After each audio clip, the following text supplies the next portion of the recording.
Ballpark Nation presents. Welcome to Go Go Astros, your look at the two-time World Series champions from three guys who have been here since Art Howe had hair. I think the new opening to this show should be you and I dancing to the song. Yeah, guys, whether you like it or not, we have another Go Go Astros for you this week. It is, well, I don't know what date it is because I'm a teacher on summer break. It's June 14th. Big news. We have Brian and Andy, but big news is that the Astros have released Jose Abreu. We wanted to get on and talk to you guys about that. And one of the premises I want to start with is to say that at the time it didn't feel like a good signing is silly. We've also pointed out on the show a bunch of times that there was a bidding war. But we're dealing with some revisionist history. Brian, you first. A little bit about just going back to that signing and also just how the temperature has changed from then to now. Yeah, my biggest concern about the signing was having to go to the third year. Right. Because you could, he's an aging player, so you expected the aging curve to come across the course of the contract.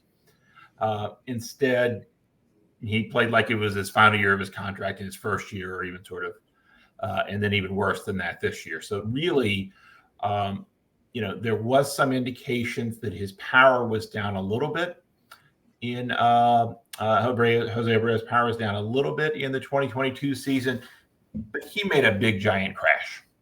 And so that was hard to see coming. And again, the reason they went to third years is because Cleveland also offered him a 3-year contract. And San Diego and Boston are also teams that were reported to be there. So, if you're on Go-Go Red Sox or Go-Go Guardians today, it's there, but the grace of God go by. And, there is a thing in economics called the winner's curse. And I believe if you look in a dictionary, there's a picture of Jose Abreu right next to it. Yeah.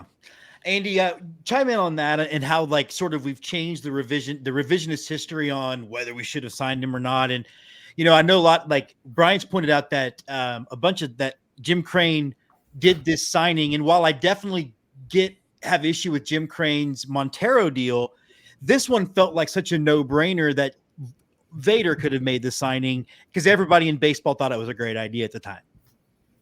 Yeah, I mean, I think that Astros Locker posted this morning, but the 4 big free agents available in November of 2022, as far as first basemen go, were Jose Abreu, Anthony Rizzo, Josh Bell, and Brandon Belt.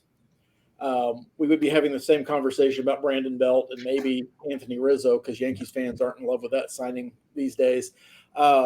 But Abreu was almost universally applauded. And to reiterate what Brian just said, the only hesitation was the third year of the contract because you knew he was on the downside of his career. Nobody expected the downside to basically start last April. From the signing, that's what, that's the last bit of energy he had. He had a great spring training up until that point. And evidently he got hurt, decided not to say anything about it, or they decided not to act like it was a real thing. But whatever, it just didn't work out. And sometimes when you sign a free agent, sometimes when you sign your own free agents, it just doesn't pay off. The Astros took that gamble. It was not a gamble that worked. And this idea that Lunau wouldn't have made that signing or Click wouldn't have made that signing or anything else is just guessing right now because I went back looking through bookmarks and stuff. I can't find a person outside of one of the national pundits who was concerned about the Astros signing Jose Abreu for any reason other than maybe you're spending a little bit too much money for that third year. There was one national guy, and he even came back and said, that they did what they had to do. We were in a dead heat with Cleveland. I think that was the biggest pursuer of Jose Abreu at that point. I know Boston was in on it, and there was some thought that before the Yankees signed Rizzo, they would have gone after Jose Abreu as well, although they really wanted the left-handed bat. So there was a market for Jose Abreu. The Astros played in that market and won the game. It just didn't work out. The other thing I'm having issues with today is the animus, and it's not really today, it's been going on most of the season, the animus towards Jose Abreu for his performance.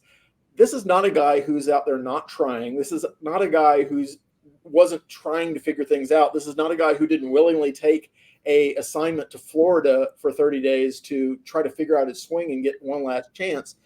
It just didn't work, but it wasn't a lack of effort. He wasn't a bad teammate, but some of the quote things I've seen about, hey, he should have been stealing our money for the last 2 years. It's asinine. And it's not, first of all, it's not your money. Yeah, it's not our money. Well, yes, exactly. There's one person who can make that argument, but he's not on this podcast. Okay, but it's not stealing when you give somebody a contract to take the money. Yeah. Stealing would be walking into Jim Crane's house and grabbing a gold-plated toilet. I mean, what is he? Is he Ohtani's interpreter or what? Well, that's a whole different bag of worms there. Andy, I want to start with you on this. I think everybody saw this coming. I think everybody knew coming back from that minor league assignment you talked about was going to be here as a last sort of gasp effort. But I think most people saw him hanging around the team until the All-Star break or until even the trade deadline before they finally cut ties with him. To the thing Brian brought out is billionaires don't mind spending money, but they also don't like throwing it away real quick either. So were you surprised it was this early? Yes and no. I mean, Dana Brown for the last couple of days has been doubling down on his predictions that the Astros are going to pull out of this funk and they're going to start winning games and they're going to start playing up to their talent level. I don't see how you do that if you're giving Jose Abreu the 2024 version of Jose Abreu regular playing time. So a decision had to be made. Now, the rub is we don't really have an organizational person to put there that is dramatically better.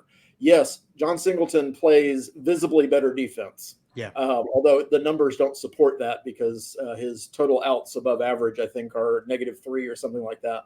I'm sure I'm saying that wrong, Brian, because I saw your forehead crinkle. Damn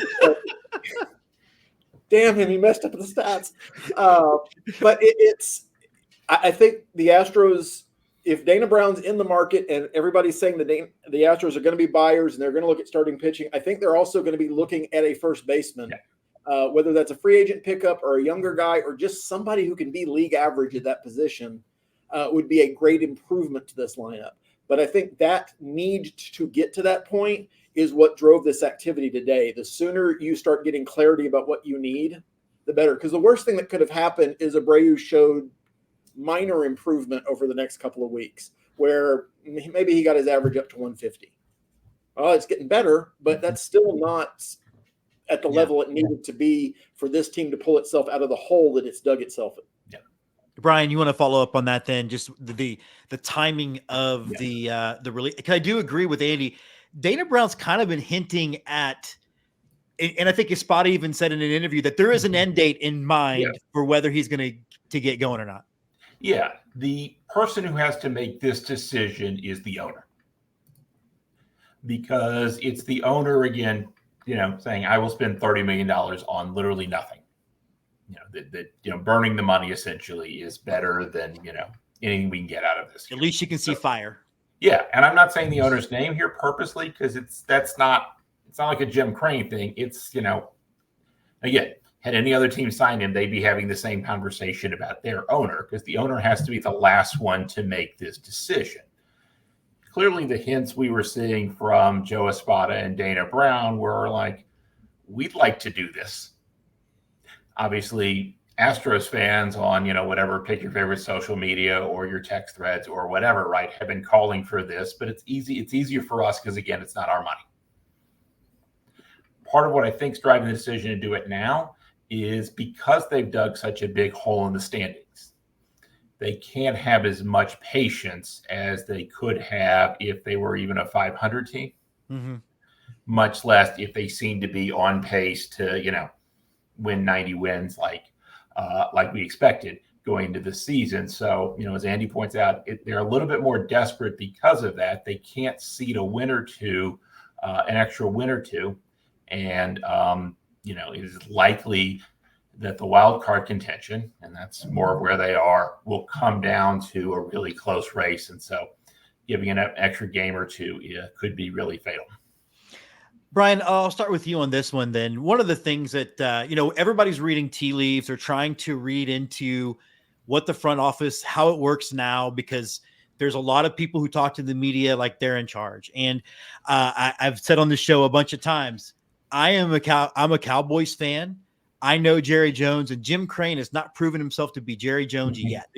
We're actually pretty far away from that, in fact. But does this at least signal that he doesn't have all of the baseball ops decisions like everybody thinks? And also, does this also signal that it's still going to be a relatively aggressive front office? Yeah. Two sort of, multiple comments here. One, you're right. He's not Jerry Jones, because Jerry Jones, right, is the owner and general manager, if I'm right, of the Cowboys, right? He's making the football decisions as well as the financial decisions. And Jerry Jones makes them despite what other people tell him, right? Like, yes. I wish Troy Aikman could give him some advice. I don't know. Yeah. We're nowhere near we're nowhere near that with Jim Crane. However, Jim Crane is more powerful than I think just about any owner in Major League Baseball.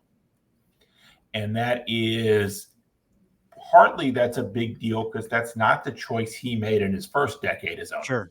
Yeah. And so that's notable, including, of course, Jim Crane was the head of baseball operations when they signed Jose Abreu.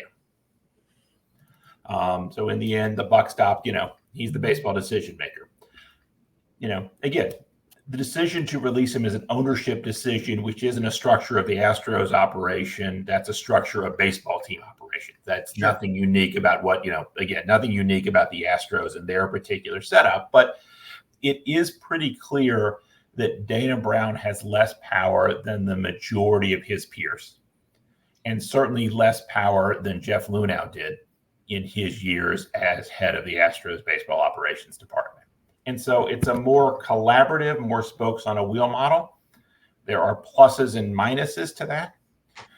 To be the biggest minus of that is that some of the important spokes on the wheel are people who are not dedicated to baseball analysis full time, or have only recently come to that and haven't sort of dedicated their lives to that. So I would prefer it to be just more baseball people and a more straight up thing, more sort of straight up hierarchical system. But again, different people make different choices. And of course, nobody should make all the decisions himself without advice. That's stupid. And even the, smallest of operations, much less a Major League Baseball franchise.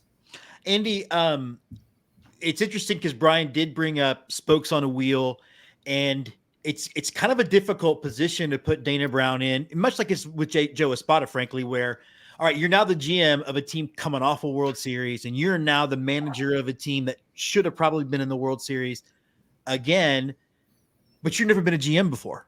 So now, but what you're really good at is the draft. So how much of it, like Dana Brown was brought in to fix the draft and then maybe learn on the job, and how much of it did it have to kind of be spokes on a wheel? And is that part of the issue? Well, I think I don't think any GM is ever going to have the level of power and autonomy that Jeff Luhnow had under Jim Crane.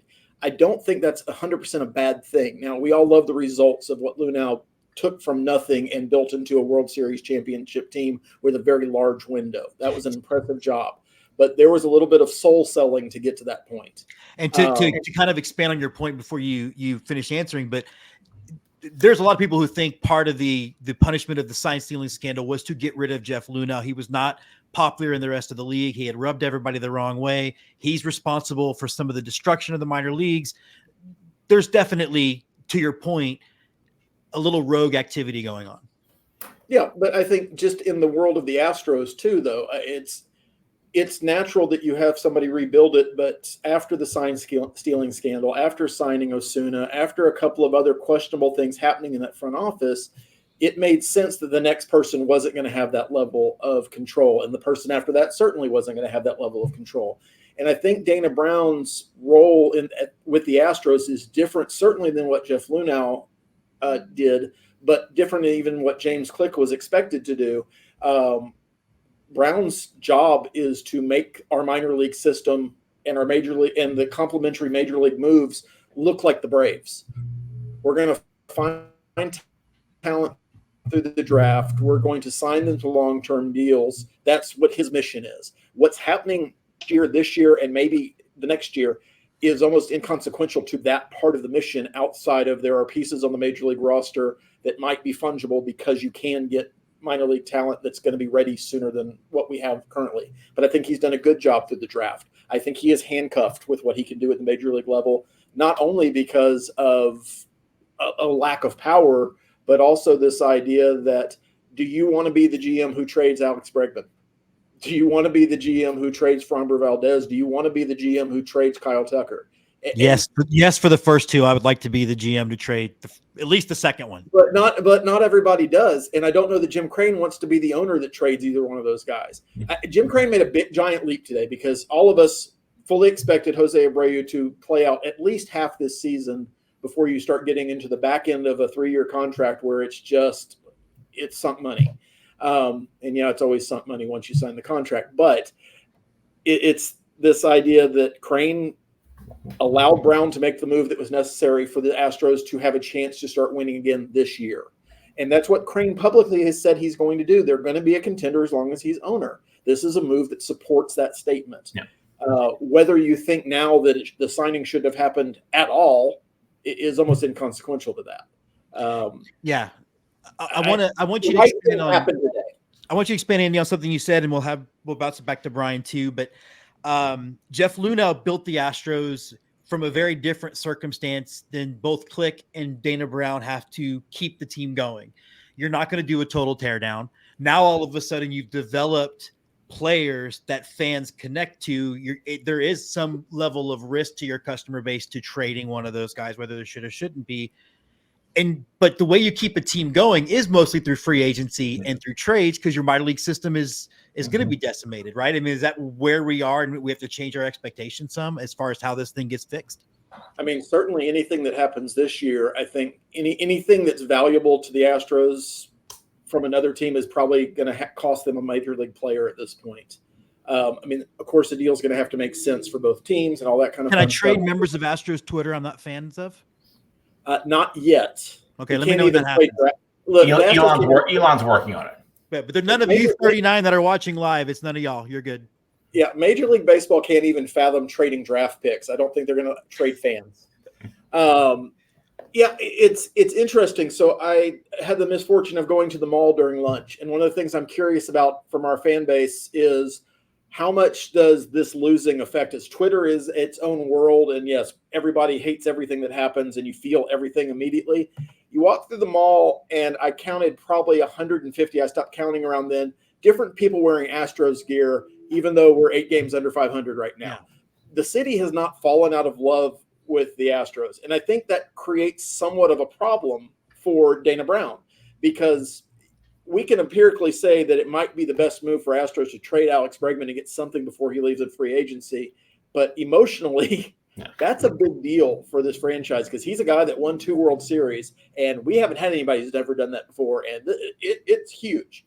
The vast majority of Astros fans who consider themselves Astros fans don't sit and wallow in the misery of the record. They show up, in September and get really happy that the playoffs are about to happen for the last 7 years.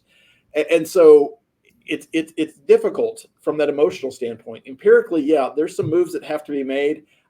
Looking at what we have available in the minor leagues and what we should be willing to part with, I've got to assume the Jake Myers of the world are going to be on the table. And that's nothing against Jake Myers, but he's probably having the best season of his career and makes the most sense for another team right now. Right. Brian, you want to follow up on that? Yeah, I mean, I guess the big question here is what does, and this includes, all the spokes on the wheel, what do they conclude about the potential of this team when we get to the end of July? A good front office will make contingency plans for lots of different situations, and they should be doing that now. The actual decision on whether to go for it, whether to trade off pieces, whether to stay the same or some combination thereof won't happen until late July. And so it's a question of sort of what they think. And we're kind of flying in the dark here because we have no experience of that in the history of this, since the team entered its golden age. They haven't been in this position where it's unclear what they're gonna do. Right? So it's I don't really know. They're making happy noises because I talked about with Andy on Monday. Dana Brown just always comes across very optimistic in his interviews, so I feel we need to you need to calibrate for that. So I don't know what I don't quite know what they're gonna do because I don't have a pattern to rely on here. Another thing to note is they're a better team than what we've seen on the field. And there are numbers that bear that out. Like I wrote this week about how the Stars haven't been playing as well as they did last year. So if they regress to what they did last year, that's positive for the future of the team. They're 5-13 in one-run games, and so presumably that'll turn around. Maybe, hopefully, there's reasons to think they're better than they are.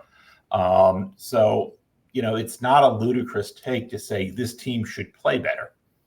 And certainly it played better in the, it played poorly in the first 26 games of the season. It's played better. It's played about 90-win baseball since then, but it needs to play better than that to get into playoff contention.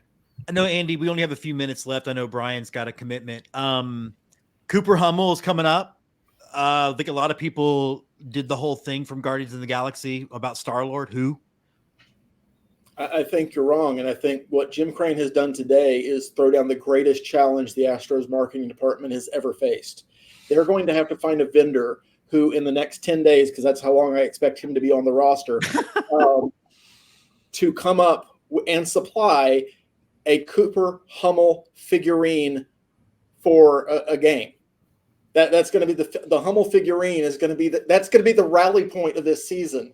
And if the Astros marketing team can do that, surely we as fans can rally around Cooper Hummel not playing for the next 10 days. Okay. Brian, I don't even know what to say about that. Although one of the things, talk about reading tea leaves, and it's been called out as a little bit of a pathetic move. I see it as a pathetic move, although maybe it makes sense now.